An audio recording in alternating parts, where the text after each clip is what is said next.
강의 시작하겠습니다. 이 페이지 먼저 보시면 국제사법 문제 해결 순서가 있는데요. 그러니까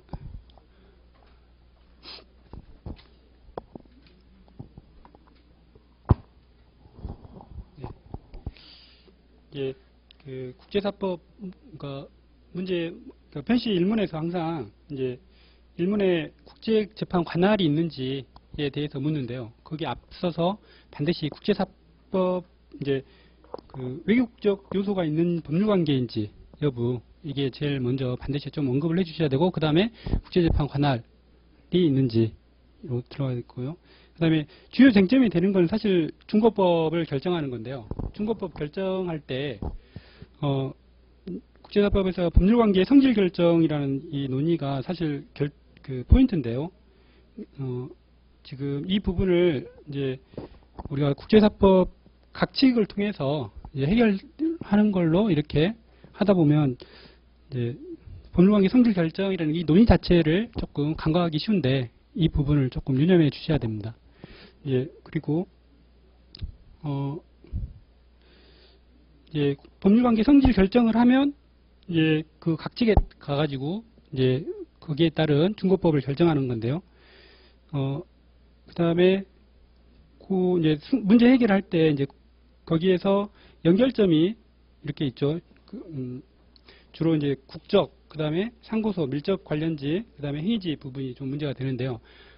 국적 같은 경우는 이제 연결 개념 확정 문제하고 연결점 확정 문제 이런 두 가지 문제가 또 있습니다. 그리고 그러니까 밀접 행위지나 밀접 관련지나 행위지 같은 부분은 또는 이제 사실행위지 이런 부분은 이제 사실행위 관련돼 있기 때문에 사실행위 어떤 불법행위지나 이런 부분은 이제 법률 개념이 아니기 때문에 쉽게 확정이 할 수 있는데 국적 같은 경우는 법률 개념이기 때문에 연결 개념이라는 것을 확정이 필요한 그런 단계가 또 있습니다. 이제 이 부분을 좀 유념하시고요. 그 다음에 중거법을 이제 확정시켜야 되는데 간혹 이제 중거법이 두 개가 있거나 아예 없는 경우가 있습니다. 이런 부분을 조정하는 게 조정 문제 또는 적응 문제라고 하고요. 그 다음에 선결 문제 뒤에서 이제 설명하겠지만요. 선결 문제, 그 다음에 반정, 그 다음에 중거법 지정의 예외 이런 그러니까 먼저 8조부터 이렇게 논의를 했는데 판정이 논리적으로 좀 우선되고요. 마지막에 중거법 지정의 예외까지를 하면 중거법이 확정 단계 되죠. 그 다음에 마지막으로 중거법 그 외국법이 주로 이제 외국법이 중거법으로 될 때 중거법의 적용 단계에서 이제 외국법의 성질, 그 다음에 적용 범위, 공법적 성격이 있다고 해서 적용되지 않는 것은 아니다. 그 다음에 이제 외국법이 없었을 때 어떻게 할 것인가. 그 다음에 외국법을 적용 제한하는 7조하고 10조의 문제. 여기까지를 맞춰야 이제 사안이 해결된다. 이렇게 꼭 생각을 하셔야 됩니다. 그러니까 국제사법에서 이 7가지 순서를 반드시 이제 주로 1번, 2번은 이제 그 문제 대부분의 이제 기출에서 보면 첫 번째 문제에서 주어지고요. 3, 4, 5, 6, 7 이 단계를 반드시 꼭 유념을 하셔야 됩니다. 3, 4, 5, 6, 7이 이제 중거법 결정하는 그 단계인데 문제에서 이제 이번 변시 사회에서 법률관계 성질 결정 관련돼서 좀 문제되는 경우가 있었고요. 이번 그 모의고사 3번 같은 경우도 국제사법 1번에 3번도 지금 법률관계 성질 결정이 조금 논의를 해야 될 부분이 있습니다.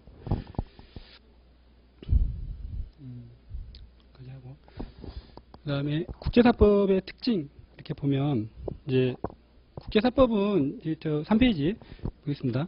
외국적 요소를 갖는 사안에 대해서 어느 나라의 법을 선택해서 적용해야 할 것인가를 규정하고 있는 법이다.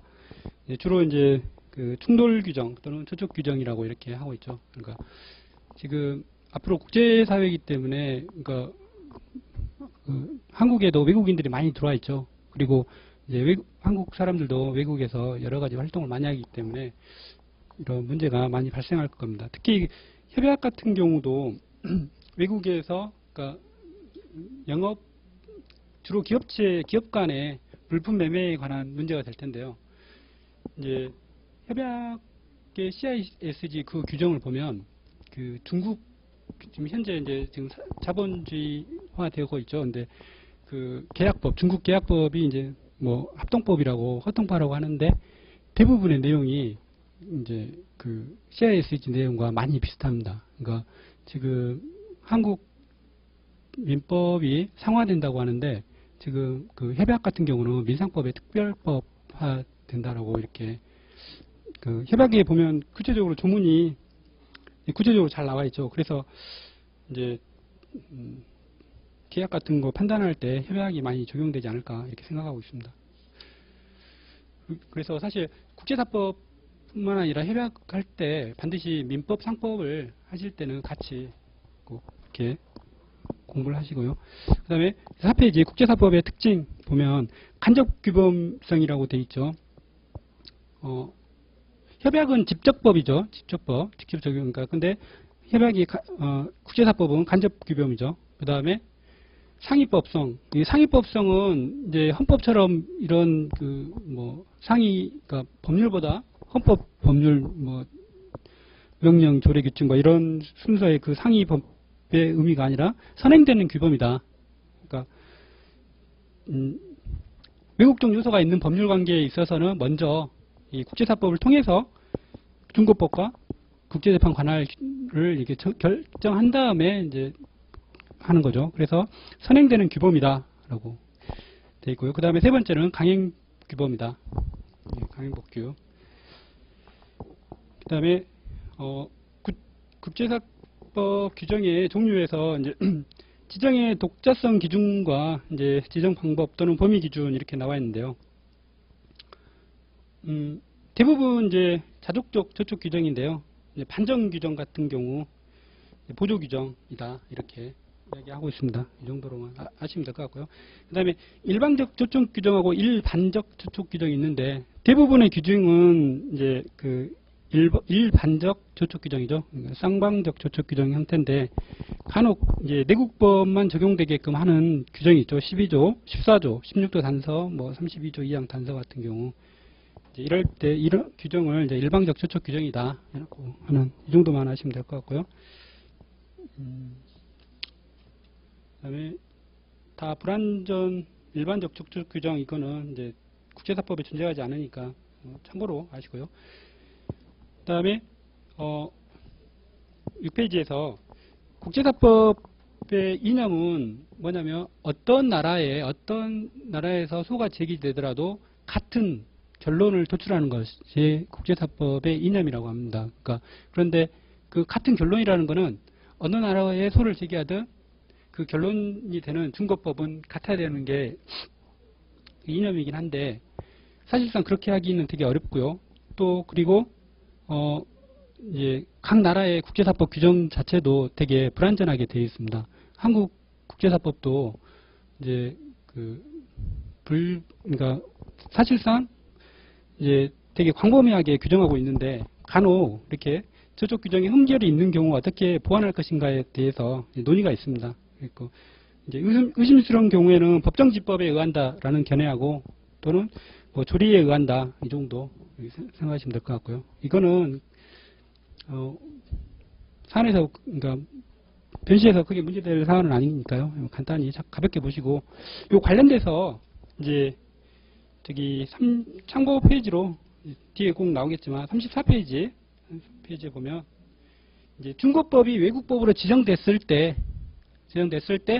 그 외국법의 흠결 또는 불분명한 경우에 어떻게 해결할 것인가에 관한 문제가 있고요.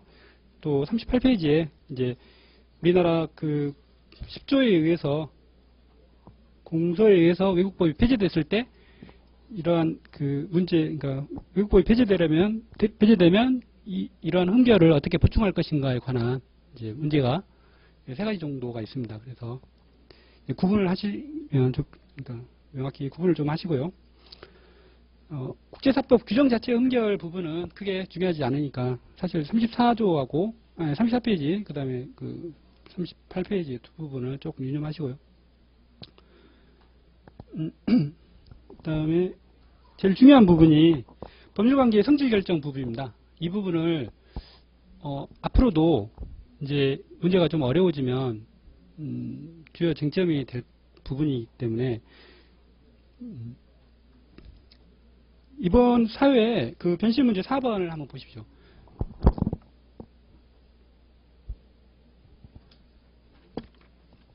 변실 사회 4번 보시면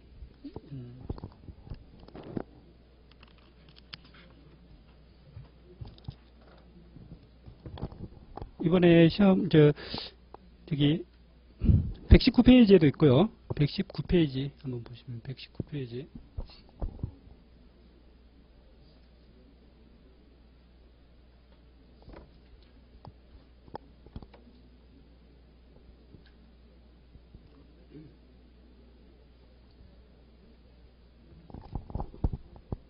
사회에서 그 이제 문제 2번하고 이제 3번 관련돼서 이제 대한민국 채무불이행에 의한 2번 같은 경우는 손배 청구에서 이제 손해배상 청구의 중고법이 무엇인지, 3번 같은 경우는 신용장 대금 지급 청구하는 경우인데요. 4번에서 이제 거기에 따른 손해배상 청구 또는 신용장 대금 지급 청구를 했었을 때 지연손해금이 발생할 경우에 이 지연손해금에 대해서 이제 대한민국 법정에서 대한민국 법인 소촉법을 바로 적용할 수 있는지에 관한 문제입니다. 이게 지금 이번에 기출이 됐죠. 간단한 문제이긴 한데 그 법률관계 성질 결정의 중고법 논의를 꼭 하셔야 될 부분입니다. 사실은 이 법률관계 성질 결정이라는 거는 어떠한 문제가 되더라도 반드시 써줘야 될 부분이긴 한데 이제 뭐 이혼의 중고법 하면 바로 이제 뭐 조문이 다 있는데 그 부분을 써준다는 건 좀 무의미하고요. 논의가 되는 지점이 있죠. 논의가 되는 지점이 다음 페이지에 보면 8페이지에 실체와 절차의 구별 사례가 있습니다. 저기 교재 8페이지. 교재 8페이지 보면 그러니까 보통 이제 절차의 문제다라고 한다라면 절차는 법정지법에 따른다는 법정지 원칙에 따라서 무조건 법정지법을 적용하면 됩니다. 그러니까 법정지, 여기서 법정지는 뭡니까? 소송지죠, 소송지. 그러니까 법이 정한 지가 아니라 법정하면 그 뜰 정원할 때 정자를 쓰고 있습니다. 그러니까 소송지하고 같은 의미인데요. 법정지 절차는 그 법정지법에 따른다는 그 원칙에 따라서 법정지에 의하면 되고 판례도 같은 입장이고요. 그러니까 각주 7번에 보면 재판은 소송 절차에 관하여서는 당연히 국내의 재판 절차 법규가 적용되는 것이다.